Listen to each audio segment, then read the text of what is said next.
It's become easy for us to identify the richest men in the world. But in today's video, we'd like to talk about the women who hold and control about $200 billion in America. We'll get to know why these women are so wealthy and powerful, where they got their billions, and why nobody ever really talks about them. Before we get into our top 5, give us a thumbs up, subscribe to our channel, and ring that notification bell for updates. We welcome you here in Luxury Life, the right place that will satisfy your luxury appetite. 5th in our list is Miriam Adelson, an Israeli who holds $31 billion. She also holds the 44th spot as the richest person in the world. If you're asking where she got all those zeros, well, she has an enormous stake in Las Vegas Sands. So if you've been playing either winning or losing in Las Vegas, you've just helped Miriam gain more zeros into her account. Adelson was born in 1945 at Tel Aviv. Her parents flew from Poland and she has already attained so much. She earned her degree in Tel Aviv University, where she took up Bachelor of Science in Microbiology and Genetics and proceeded to take a medical degree. She put her degree to use when she joined the Mandatory Army Service and became a medical officer. For some time, she practiced medicine as a physician, which led her to discover a substance abuse center and research in 1993. She then realized that the field of medicine required rigorous work, and this realization led her to be who she is today, landing at the 5th richest woman in the United States of America. Adelson is married to another physician named Ariel Oakshore, but their marriage didn't last long as they divorced later on. But were both gifted with 2 precious children. Adelson then remarried, this time with the late billionaire Sheldon Adelson, who was CEO of Las Vegas Sands. Their marriage was strong enough that she made it to King Luxury twice. During Sheldon's time, the company valued at $28.7 billion. He got a casino in 1988 and turned it into what it is today. Sheldon owned a considerable amount of stocks, and when he died, his worth went up to $36.4 billion and became one of the richest in America. He left his possession to his wife, Miriam, who now holds more than half of the stakes in Las Vegas Sands. She was later on awarded the Presidential Medal of Freedom in 2016 because of her active participation in American politics, playing a vital role in supporting her chosen candidate and donating a few millions for their campaign. 4th to make it on our list is Jacqueline Morris. Ever heard of her? Jackie's worth $33.3 billion. Sweet, isn't it? Well, if you haven't heard of her yet, she's the one who saved you when you almost forgot your anniversary or a birthday maybe. And she saved you a couple of times when you were wondering what to get for your partner on Valentine's Day. You went to the store and scanned chocolates and picked up Mars. Now, does she sound familiar? Yes. Jacqueline, together with her brother, have with them 1/3 of Mars Incorporated. The company is worth $40 billion. And we know they are creators of some of the most in-demand chocolates in the country, like the famous M&M's, Twix, and Snickers.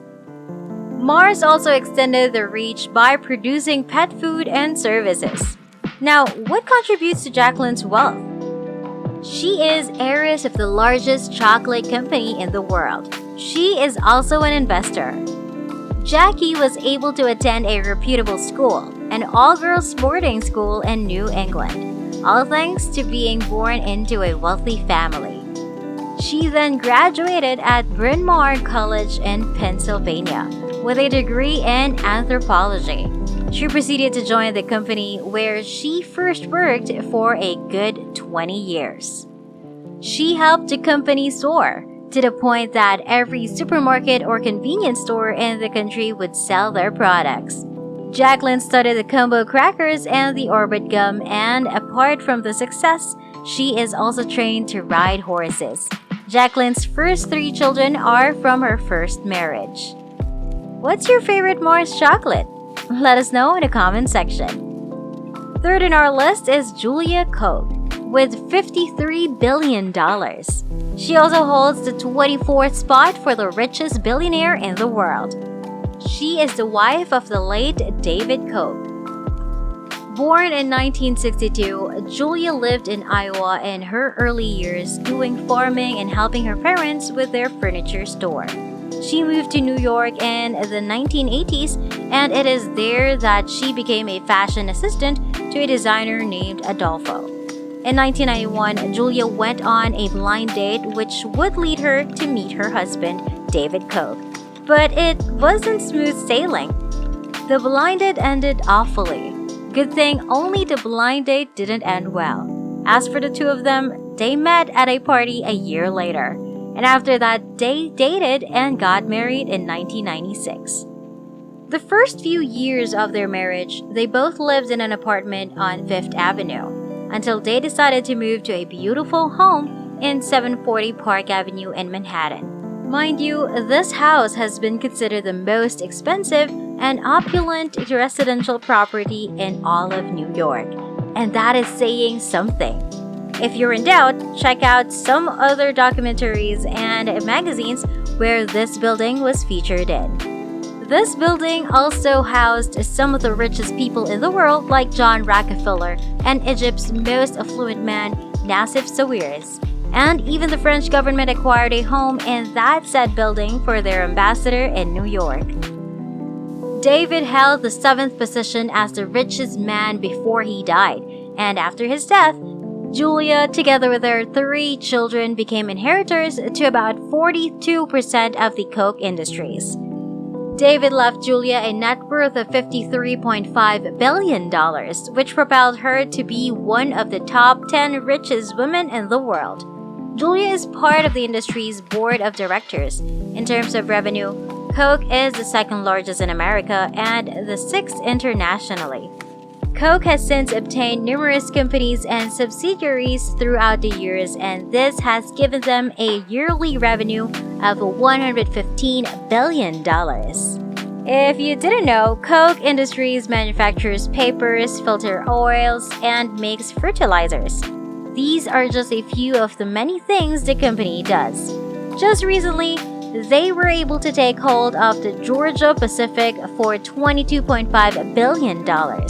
Also, they acquired a manufacturer for electrical parts called Molex for $7.5 billion. Julia is also the current president of a charity that gave out almost $200 million. Our second woman is Mackenzie Scott with $62.2 billion. She is also currently the 28th richest in the world. You might know her as Jeff, the most richest man's ex-wife, as she is famously known to be Mackenzie Bezos. But there's more to her story than just being divorced with Jeff. Mackenzie was born in 1970 in California. At an early age, she already had a flair for writing, and she said she was already seriously engaged in it at the age of 6. In 2005, she released her first novel entitled The Testing of Luther Albright, which eventually got her her first writing award. She then made a second novel and released it last 2013. She was so serious about writing her career that she went to Princeton University and took up literature with a bachelor's degree in English. Now, you may start wondering if this is actually how she got her billions. Well, the answer is no. In 1993, Mackenzie married Jeff, who was still far off from being the world's richest at that time. After their wedding, they decided to reside in Seattle, where their Amazon quest began. She was one of the first few employees in the company. She was responsible for handling Amazon's business plans, shipping of orders, and accounts. She made negotiations which helped the company, and that $35 billion in her account is something she really worked hard for. The paycheck may have been delayed, but who cares? It's still $35 billion.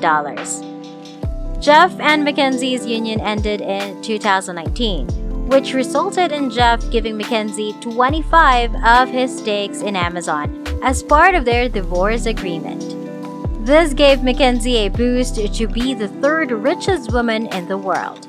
She also participated in the Giving Pledge, a sort of campaign wherein the richest people are asked to donate their wealth for certain causes. Mackenzie also donated $2.3 billion worth of gifts in 2020, and her net worth went up to $62.2 billion by the end of last year. Say you're part of the top 100 richest people in the world, what kind of charity would you like to be part in? Let us know in the comment section below. First in our list is Alice Walton, with an impressive $66.4 billion. She's also currently the richest woman in America and 19th in the world. Born in 1949 in Arkansas, Alice was the only girl among 4 siblings. Her father, Sam Walton, well, he just happens to be the founder of Walmart, founded in 1962. We all know what happened to Walmart after that.